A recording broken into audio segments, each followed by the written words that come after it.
Hi guys! Welcome back to another video, and for today may announcement ako. If nanonood ka lagi ng mga videos ko, alam mo na the past 2 months ata, 2 or 3 months, puro ako nag-upload ng cooking videos. Ang purpose ng video na yon is dinodocument ko yung mga pagkain na nagagawa ko, and hindi kasi ako marunong magluto at feeling ko accomplishment yon na nakakapagluto na ako ngayon, even though meron akong cookbook or meron akong kopya, pero at least, 'di ba, nakakapagluto na ako. Unlike before, talagang hindi mo ako makikita sa kusina.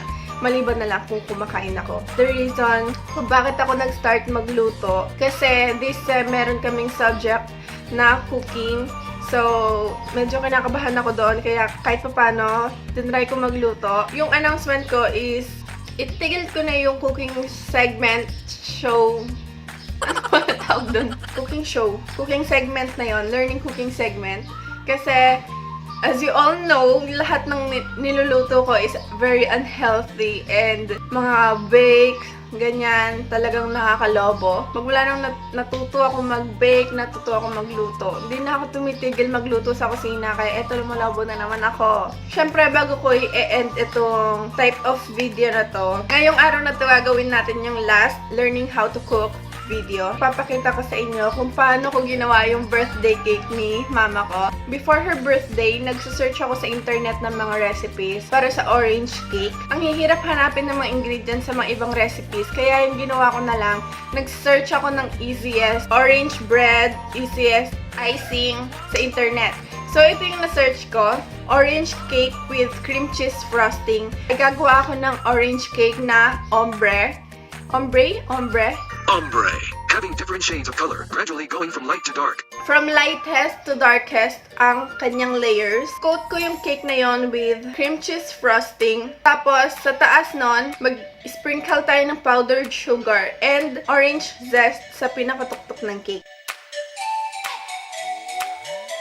According to the cookbook, the first thing that we need to do is puree the orange with the eggs in a blender until the orange is liquefied. The next step, grab a large bowl and combine the orange and egg mixture with the oil and dry ingredients and stir.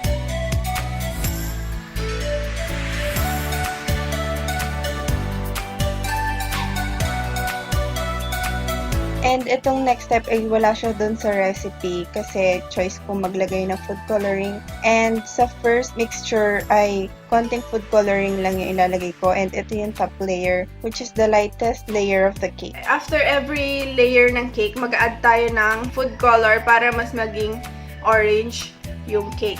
Pour the butter in a crisp pan. So, meron kaming dalawang maliliit na bilog na pan. I like how it turned out. Pero yung sa bigger circle, I need a bigger circle pan. Pero wala kami. Meron lang kami ay rectangle. So, I did my best na i-cut siya.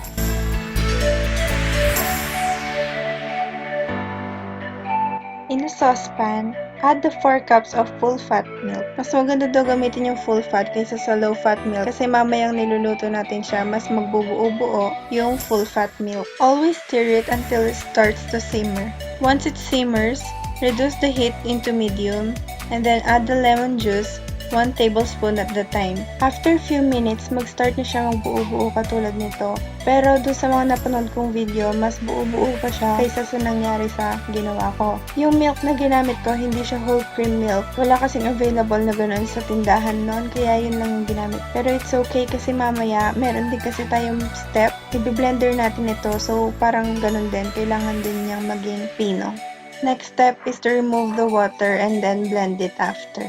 Since kompleto na ang ating ingredients for our cream cheese frosting, simulan na natin. Add the 1/2 cup of butter and the 8 ounces of cream cheese that we did earlier. And blend, blend, blend. It's easier if gagamit ka ng electric mixer, pero wala kami electric mixer, so I used a blender. Next ay lipat na natin sa ating bowl. Add 2 teaspoons of vanilla extract and 4 cups of powdered sugar. Mix lang hanggang maging smooth. After this, i-refrigerate natin siya for 2 hours para maging solid or hindi siya maging ganito kalapot. So, kumpleto na ang ating gagamitin para sa cake ni Mama. And, pinag-layer ko ang cake depending, from smallest to biggest and yung color lightest to darkest. Kinover ko ang cake ng cream cheese frosting. And yung cream cheese frosting dito, akala ko icing siya, yung parang sa cupcake. Pero hindi siya. Alam niyo yung mga tinapay na maliliit na merong white, tapos merong raisin sa taas. Ganun yung frosting, yung white. So, ito na yung final na kinalabasan. Char! Nag-expect ako na ganun yung kakalabasan. Pero hindi. Ito yung kinalabasan.